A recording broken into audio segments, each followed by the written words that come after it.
Hello there, good morning. Well, I woke up this morning and I thought, Lord, what do you want me to talk about today? And my mind ran over all sorts of things that we could talk about because we've reached the end of Luke's Gospel, and there's a sense in which I don't really want to do another series.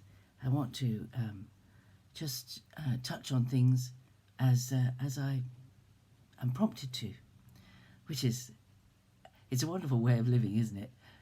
It's the way we should live all the time, ready to hear from God and hoping to hear from Him and expecting to hear from Him whenever we pay attention, I suppose, whenever we tune in.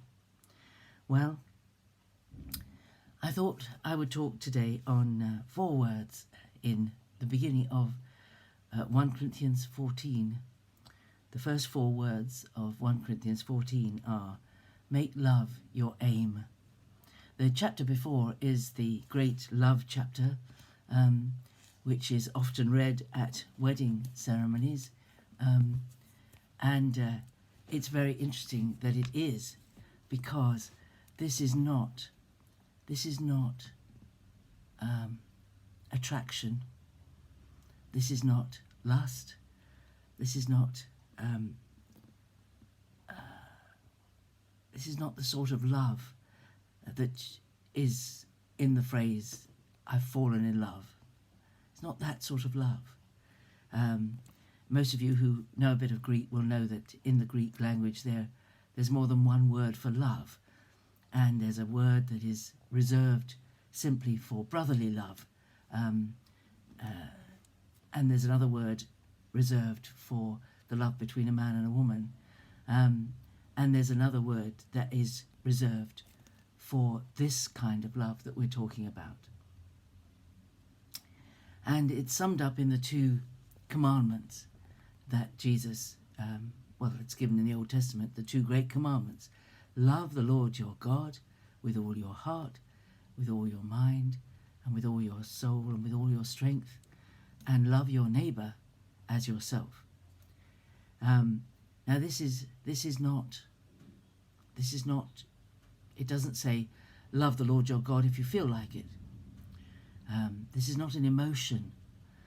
We get confused here if we think about love as this kind of love, as an emotion.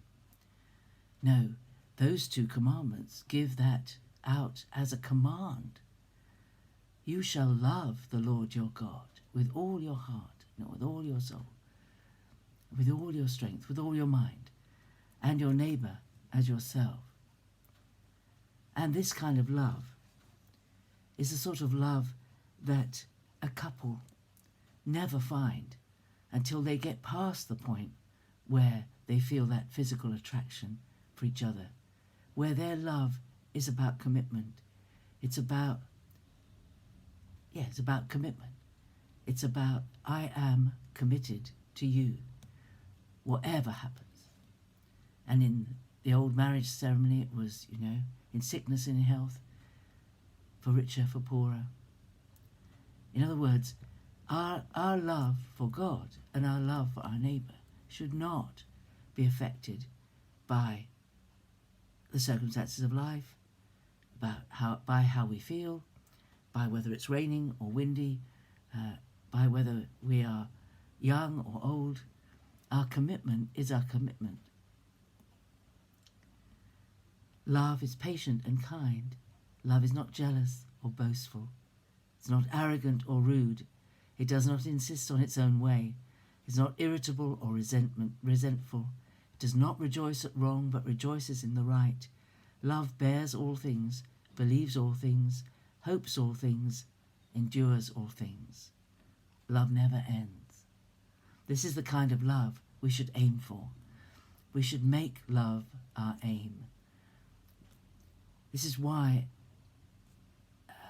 our faith covers everything in our life. When it says love God with all your heart and soul and mind and body and strength, everything in us is committed to loving God and expressing that love in our worship and in our reading of the Word and in our thinking about God, in our approach to God. We love Him. We are committed to love him. We are committed to it. We're committed to love our neighbour. And that love for our neighbour is not an academic sit at home, I'm thinking about my neighbour and I'm thinking good thoughts towards my neighbour. It has to result in some practical action.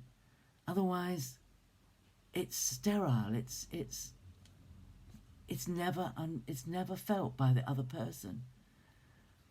For love to be real, there has to be an object of that love.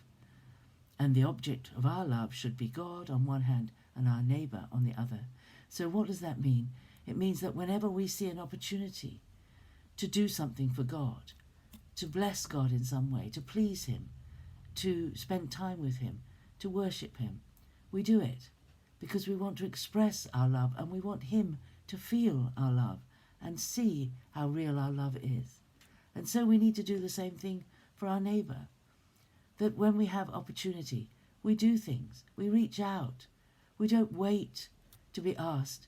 We move. We make the first move, just like God made the first move to us, to express his love to us. He loved us when we weren't lovely, when there was nothing about us that was lovely.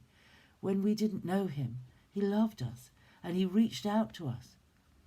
And so we need to reach out to our neighbour and do things, to do something practical, to show that we care for them and that we want to be there for them should they ever need us in a practical way, perhaps. Love. Make love your aim. Of course, that makes me think of archery or of a if you're aiming for something, or a dartboard, if you're playing darts, you aim at a number, don't you? You aim at the triple 20 all the time, or at the double around the end to finish it. I think I know a little bit about darts, not a great deal, but you aim for the number you want to get, and you have to have a purpose behind your love. It's no good just saying I love my neighbour as myself, and there's nothing. So maybe this is a time to think about one particular neighbour, or maybe the two neighbours, because most of us have a neighbour either side, or someone who lives near to us, to make that particular neighbour our aim, that we should aim to express love to that neighbour in some way. Perhaps we can ask God today, how can I love my neighbour? How can I love my neighbour? Show me the way, Lord, to make love. If I'm making love my aim, it's a purpose behind it. Just like, it's no good saying I'm going to aim for the 20, closing your eyes and hoping for the best. You're not going to hit it, are you? If you aim at nothing, you're going to hit that every time. But if you make love your aim in everything you do today. Make love your aim in your relationship with the people you live in the same house with. Make love your aim with the people you interact in shops with. Make love your aim. Make love your aim. 1 Corinthians 14:1. Make love your aim today, and we'll see each other again tomorrow. Bye-bye.